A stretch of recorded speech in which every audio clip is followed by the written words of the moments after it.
Yes, Sachit, please go ahead. I didn't notice that you raised a hand.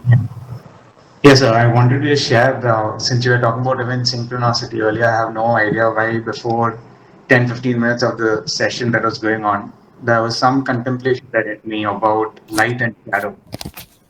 So it was very strange. Some subtle realization came in about lights and shadow. I was just thinking about imagining and visual about a shadow. How is a shadow formed?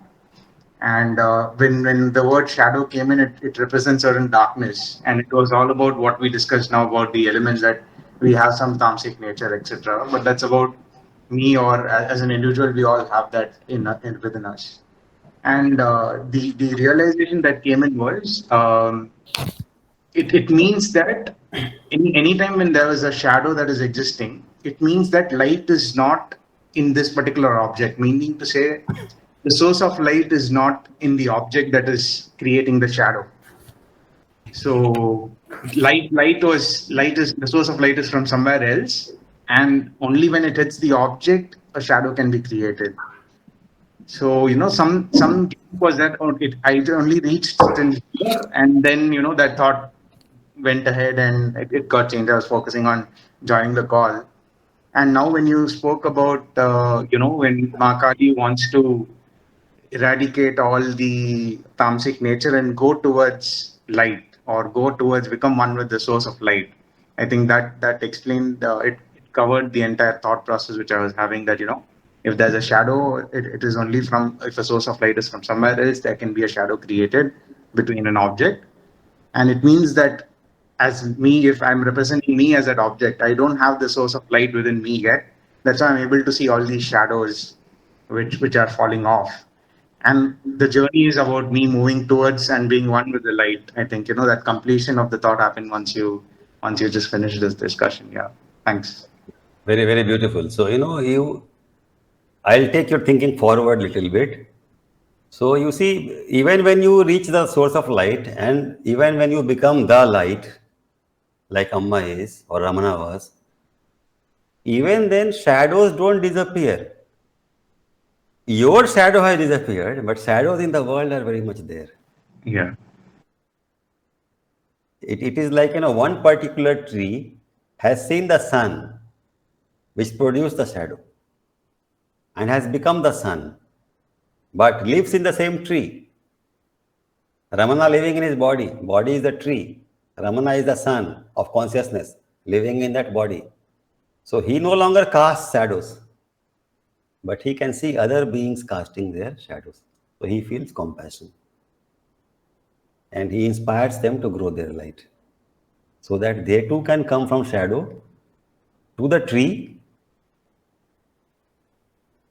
When you come from shadow to the tree, you evoke a beautiful quality called self love.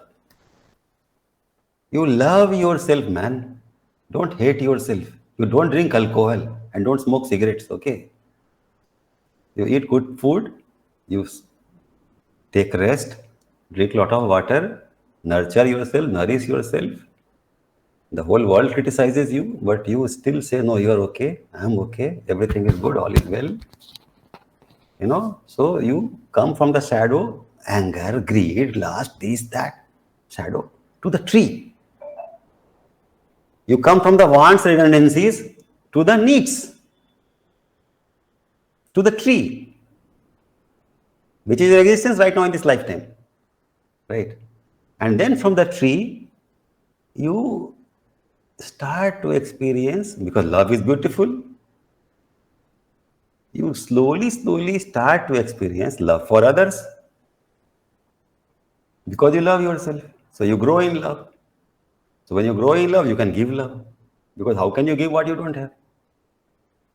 So when you grow in love, you can give love, then people reciprocate. And in that process of love, in that chemistry of love, somewhere you start to intuit God's love. That, supreme light is also there somehow in your life. And that love attracts the supreme God light. That has happened to me in my life. Okay. God loves those who love themselves and love everyone. Because God is love ultimately, pure love. That light is love. Okay. Supreme light of God is supreme light of love. Okay. That is what Amma also teaches, right? So Buddha also taught the same thing in different language. If you go beyond the language, they both teach same thing. It will look Buddha is absolutely abstract, Amma is absolutely earthy and telling to do this, do that. But actually, both are teaching the same thing, actually, if you have enough depth of understanding. So you go from the shadow to the tree, and as you grow the tree in consciousness, you can't grow the tree physically because that is over, right? But you grow the tree in consciousness. The stages of development, which the last video talked about. I'll come to that in a short while. So as you grow in consciousness inside the tree, inside in that body, maturing with age, Eric Erikson, no, 7 stages, and many other schemas are there. You grow in consciousness, you start intuiting the supreme light of God, the sun shining above. And as you become more and more aware of the sun shining above, by whose light you are animated, the shadows start to vanish, diminish. And as they diminish more and more, you become less heavy initially, less heavy, less heavy, less heavy. Like Herzberg, no? Continuum is not I'm saying. From very heavy to not heavy anymore, and then lighter, lighter, lighter, and very light. So from tamas to no tamas, and little bit rajas, and then sattva, sattva, and then you sublimate. That is the journey. So beautiful it is, no? Isn't it beautiful, first say? Definitely. Yeah.